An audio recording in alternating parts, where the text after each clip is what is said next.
187 positibo atzeman dira Nafarroan, 2.319 froga egin ondoren. Foru komunitateko egoitza zentroetan 5 agerraldi atzeman dira azken 24 ordutan. Radar COVID aplikazioa euskeraz eskuragarri. Nafarroak Bianako Printzia sari eman dio Carlos Canovas argazkilariari argazkilaritza artistikoaren berritzaile gisa egindako lanarengatik. Txibite lehendakariak oliten eman du saria, koronavirusaren ondorioz partaide kopuru murriztua izan duen ekitaldian. Hezkuntza departamentuak laguntza emozionalerako gidak aurkeztu ditu haur hezkuntzako, lehen hezkuntzako eta bigarren hezkuntzako ikasleentzat, hainbat proposamen egin ditu ikasleak ikasgeletatara itzultzea erraisteko. Lurralde kohesiorako departamentuak 100.000 euro bideratuko ditu udaletan administrazio elektronikoa ezartzeko. Lorategi batek koronavirusaren biktimak gogoratu eta profesionalen eta voluntarioen lana errekonozitu du. Nafarroko ospitalguneko erakusketa batek txertoen garrantziaren berri ematen die herritarrei. Ugatzaren ugalketak arrakasta izan du aurten Nafarroan 4 ale gaztearekin. Martxo eta apirila bitartean jaiotako 4 oilaskok egan egitea eta gabia uztea lortu duten gazten sakabanaketa hasiz.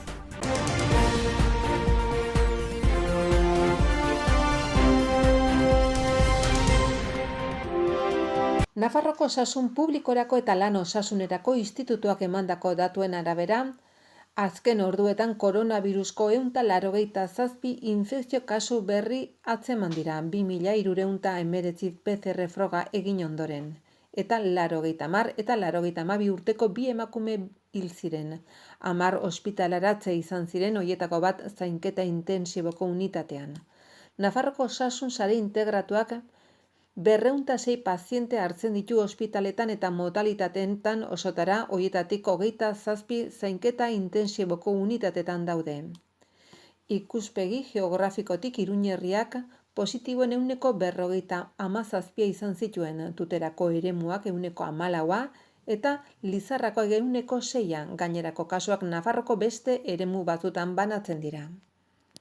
Adin tartei dagokionez oso banatuta dago, gehienak 15 eta 29 urte artekoak dira, 26 ondoren, 45 eta 59 urte artekoak 23, eta azkenik 30 eta 44 urte artekoak 21. 14 urtetik berakoak 12 geratu dira, eta 60 eta 75 urte bitartekoak eta 75 urtetik gorakoak 9. Kasu berrien batez besteko adina 39,7 urtekoa da. Generoari dagokionez 44 gizonezkoak dira eta 46 emakumezkoak. Nafarroko ospitaletan 206 persona daude ospitalaratuta, aurreko egunean baino 13 gehiago. Ospitalaratutagoetatik 27 zainketa intensiboko unitateko puestotan daude eta beste 30 etxean ospitalaratuta. Gainerako 159 plantan daude. Baitere eskubide sozialetako departamentuak jakinarazi du azken 24 ordutan 5 agerraldi atzeman direla foru komunitateko egoitza zentro publiko eta pribatuetan, eta guztira 36 personak langileak eta egoiliarrak eman dute positiboa PCR froga egin ondoren. Adinekoentzako 3 egoitza dira, 4. osasun mentalekoa eta azkena ezgaitasun zentro bat. Adinekoentzako 3 zentroen artean garrantzi handieneko agerraldian Milagron hautemandakoa da. 16 personak positibo eman baitute koronavirusagatik, horietako 10 zentroan bertan daude isolatuta. 5 San Adriango erdiko zentrora bidali dira, eta datozen ordutan izango dira, eta azken persona bat ospitalaratuta dute. Nafarroko hiriburuko Padre Meni egoitzan izandako agerraldian 6 kasu atzeman dira, horietako bat ospitalaratu behar izan dute, beste 3 Iruñako bitarteko zentrora eraman dituzte, 5. bat San Adrianera, eta persona bat isolatuta geratu da zentroan bertan. Lizarrako Santo Domingo egoitzan berriz 5 persona daude isolatuta. Olabeko Mentalia klinikaren kasuan koronavirusa jotako persona 5 persona dira, horietako 2 ospitalara eraman dituzte, beste bat Iruñako bitarteko zentrora eta gainerako 2 isolatuta daude klinika hontan. Azkenik, Nafarroko hiriburuko San Jose Ezgaitasun Zentroan agerraldi 4 kutsaduratara mugatzen da. Horietako 2 hiriburuaren bitarteko zentrora eraman dira eta beste 2 isolatuta daude San Jose Zentroan. Kasu guztietan, Nafarroko egoitza zentroetarako protokoloa aktibatu da eta 5 egoitzetako langile eta egoilar guztiei koronavirus atzemandeko frogak egingo zaizkie datozen ordutan. Zentro horietako bisitak eta irteerak beste agindu batera arte mugatuta geratuko dira. Euskaraz ere erabilgarri dago Radar COVID aplikazioa. Bluetooth bidez inguru gertuan suertatzen diren aplikazioaren beste erabiltzaileak atzeman ditu aplikazioak eta datuak 7 egunez gordetzen ditu. Jada instalatuta izanez gero, aplikazioak ez du aukerarik ematen hizkuntz irizpideak aldatzeko, beraz, kendu eta berriz instalatu behar da. Funtzionatu ahal izateko herritarren 10%ek instalatu behar du. 20%arekin jada eraginkortasun nabarmena dauka, eta 30%era iristea da erronka, hori baita molde hontako aplikazioa hobekien darabilen lurraldeak, Hego Koreak duen erabilpen maila. Nafarroko gobernuak Carlos Canovas argazkilariaren ibilbide profesionala aintzatetsi du. Vianako Printzia saria emanez, argazkilaritza artistikoaren berritzaile izateagatik. Maria Txibite lehendakariak eguneroko xehetasunetan edertasuna aurkitzeko duen gaitasuna azpimarratu du. Oliteko Franziskotarren komentuan errege jauregiaren inguruan egin den ekitaldian, Maria Txibite Nafarroko lehendakariak Canovasen alderdi sortzailea, perfekzionismoa eta begirada sentikorra nabarmendu ditu. Hoiek guztiak agerian utzi eta bertze erabatean oharkabean pasatzen zaizkigun txokoak protagonista bihurtzen ditu. Vianako Printzia sariak argazkilari bat aintzatesten duen lehen aldia da hau, eta argazkilaritza arte gisa hartuz egiten du adierazi du lehendakariak. Canovasen lan artistikoa gogoetatsua pentsatua da agerikoa baino haratago doan mezua du eta gure mundu digital interkonektatu eta berehalakoan gero eta garrantzia handiago duen kantitatearen aurrean kalitatearen defensa argia egiten du esan du. Horren harira, Carlos Canovasen arteak hausnarketa partekatua tokiaren kontzientzia proposatzen digu azpimarratzen du Txibite lehendakariak. Izan ere, txokoetako paisai anonimo eta ezkutuetako argazkiek xehetasunez erakutsi dute bere egile lana. Lan horretan, lehendakariak nabarmendu duen bezala, iragankortasunaren aurkako borroka harrapatzen du. Irudi arte gisa emozioak transmititzeko bitarteko gisa erabiliz. Bere hitzaldian Txibitek txalotu egin du ehundura eta argilokoa erakusten dituen argazkilariaren lana, baina baita perfekzionismoa eta xehetasunaren kontrola, lehenesten dituen izateko modua ere. Era berean gutxi batzuk baino egin ezin dezaketen bezala irudikatzen duenaren esentzia bilatzen duen begirada propioa sortzeko gai dela aitortu du. Errealitate ezagun eta aldi berean ez ohikoa lortzeko. Ekitaldiaz baliatuz, lehendakariak Vianako Printzia saria kultura bikaintasunari ematen zaion sari gisa aldarrikatu du. Ez aristokratikoa den horri, ez da iraganari ere, bizitzari gure egungo gizarteri ematen zaion saria. Koronavirusaren pandemiak markaturiko ekitaldi batean berezitasunak eta gaixotasun horrek Nafarroko gizartean izan dituen ondorioak ahaztu gabe, Txibitek esperientzi kolektibo berri horrek kultura berri bat sortuko duela espero du. Maitasunaren, komunitatearen, humiltasunaren eta bizitzaren balioaren kultura alegia. Carlos Canovasek lehendakariaren eskutik jaso du saria eta eskerrak eman dizkien Nafarroari, bere familiari eta gure komunitate hontako mota guztietako argazkilariei haiek bezala, badakidalako zer den argazkirudiaren mundu konplexu eta liluragarri honetan egunero borrokatzea.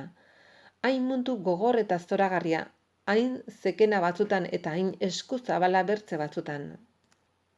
Carlos Canovas 1951an Elginen Albazeten jaio zen arren urte hartatik bertatik Iruñan bizi da.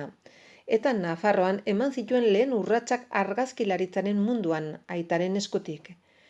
1972an hartu nuen nire lehen kamera serio erosteko erabakia Iruñako topaketetan. Nire argazkigintzako ezagutzak aitak txikitan irakatsi zizkidan kontu kimikoetara mugatzen ziren, gogoratu du. Kontatu duenez, denbora gutxi behar izan zuen une hartako gizarteak markaturiko bidea utzi eta urte haietan nagusi zen argazkigintzatik desbideratzeko. Nire argazkigintza mundua bertze nonbait egokia nahi nuen poesia intimoren munduarekin kontakizun sozialarenarekin baino askoz antza handiago izatea. Eta ezoiko txokoak aukeratu zituen argazketan islatzeko. Erdialdearen aurrean kanpoaldeak, fatxadaren aurrean atzeko pareta. Lorez osaturiko bodegoi bikainaren aurrean, bazter batean ahazturiko eta hautsez beteriko landarea. Ez nuen ezer asmatu, nire autua egin nuen, bertzerik ez. Uniberso propio hori begirada partikular hori da Bianako Printzea saria jaso duena, baina baita argazkilaritzarekiko duen pasio ere berak aitortu duen bezala. Pasiorik gabe ez baitago kulturarik, pasiorik gabe ez dago arterik. Canovasen ustez argazkilari izatea hain zuzen ere, norberaren uniberso propioa aurkitzea eta eraikitzea eta haren gainean eta bertatik argi egitea da. Eta haren bitartez norberak zeharkaturiko leku eta denbora zatitxok ahanzturatik erreskatatzea eta gordetzea. Koronavirusaren pandemia sorturiko egoerak baldintzaturik aurten sariaren banaketa ekitaldia dagoeneko desakralizaturik dagoen Oliteko Franziskotarren konbentuko elizan eginda. Txibite lehendakaria buru izan den ekitaldian Unai Ugalde parlamentuko presidentea, Maite Garbaio Oliteko alkatea eta Rebeka Esnaola kultura eta kirol sailburu eta Nafarroko kultura eta arten kontseiluko presidentea izan dira. Ekitaldira Jose Luis Arasti Espainiako gobernuko ordezkaria, Nafarroko gobernuko ordezkaria asko eta Asun Olaetxea kontuen ganbarako presidentea ere hurbildu dira. Nafarroko gobernuko hezkuntza departamentoak laguntza emozionalerako gida batzuk aurkeztu ditu haur hezkuntzako, lehen hezkuntzako eta bigarren hezkuntzako zikloetarako.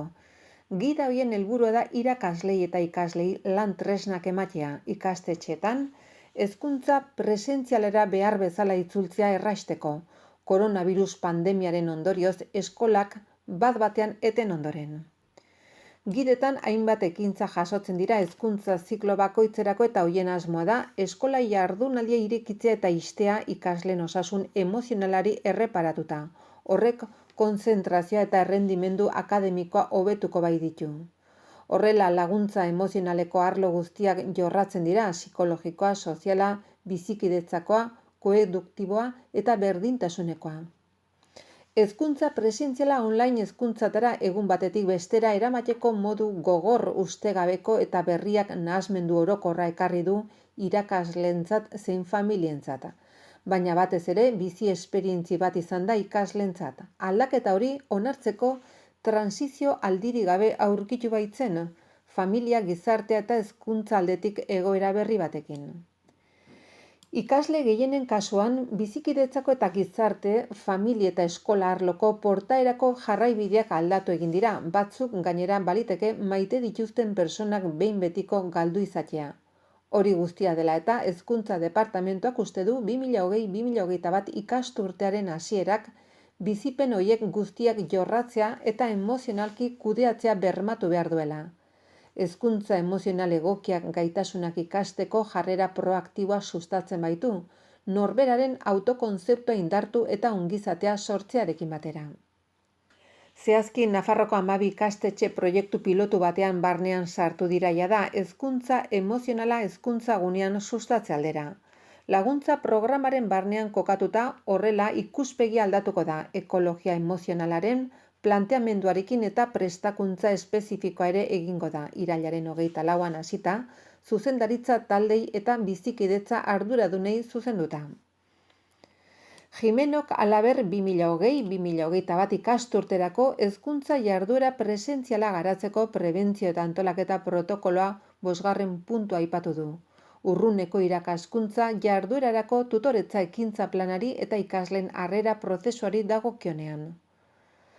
Puntu horretan hitzez hitz honela esaten da. Baitere oso garrantzitsua da premia espezifikoak dituzten ikasleen harrera antolatzea, egokitze aldiak zailtasun handiagoak izateagatik. Jimenok ondorengoa adierazi du. Hezkuntza departamentuan material egokia lantzen ari dira eta ikasleen esku jarriko da aurkeztutako erronka horiei erantzutearren. Bestalde, inklusio berdintasun eta bizikidetza zerbitzuaren zuzendaria den Maria Jose Cortesek azaldu du haur hezkuntzan harrerako jolas libreko talde mailako ezagutza eta edo koheksioko jarduerako eta testuinguru fisikoko estrategiak proposatzen direla.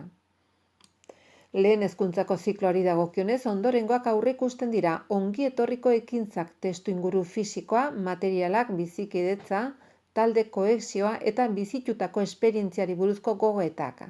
Azkenik, bigarren hezkuntzan berriz, tutorearen ongi etorri protokoloak, kontingentzia planeko oinarrizko neurrien azalpena eta bizikidetzako batzorden aurkezpena proposatzen dira. Hoiez gain, talde kohesiorako jarduera ezberdinak jasotzen dira, ikasgelako arauak lantzea eta konfinamentuko esperientzia lantzea ere bai, emozioen taula periodikoaren bitartez.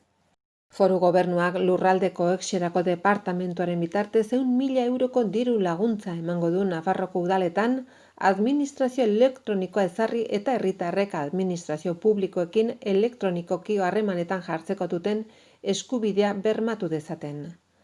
Udalek inbertsio horien 40% hartuko dute bere gain. Herritarrek administrazio publikoarekin elektronikoki harremanak izateko eskubidea ahalbidetzeko. Nafarroko ospitalgunean dagoen lorategi batek koronavirusaren biktimak gogoratuko ditu eta pandemian profesional eta voluntarien lana errekonozituko du. Zehazki odol bankuaren eta A eraikinaren sarreraren arteko berdegune batean egongo da. Biktimen omenezko eta Nafarroko gizartea aintzat hartzeko ekitaldia egin zen ostiralean. Ekitaldiaren burua Nafarroko lehendakaria Maria Txibite izan da eta arekin batera egonda lurralde politikako eta funtzio publikoko ministroa Carolina Darias. Ekitaldian, halaber, parlamentuko lehendakariak Unai Uhaldek eta Nafarroko udalerrien eta kontzejoen federazioko lehendakaria den Juan Carlos Castillok hartu du parte.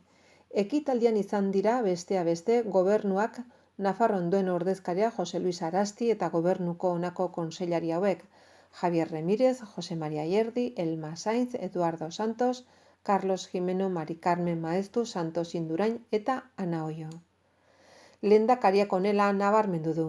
Hilabete hauetan atsekabearen familia askotan itxigabeko doluaren, ziurgabetasunaren eta beldurraren artean bizi izan gara, baina baita itxaropenean ere. Izan ere, jada gure artean ez daudenei egin diziekogun omenaldirik onena aurrera jarraitzea da, eta gazte hoiei eta haur hoiei aukerazko etorkizun bat utzi behar diegulako oinordetze gisa. Jada ez dauden guztiengatik jarraitu du Txibitek, erresilenteak izan behar dugu, minean animo handikoak eta aurrera jarraitu. Gizarte gisa konpromiso hartu behar dugu, orainaldi gogor honekin eta gero eraikitzearekin.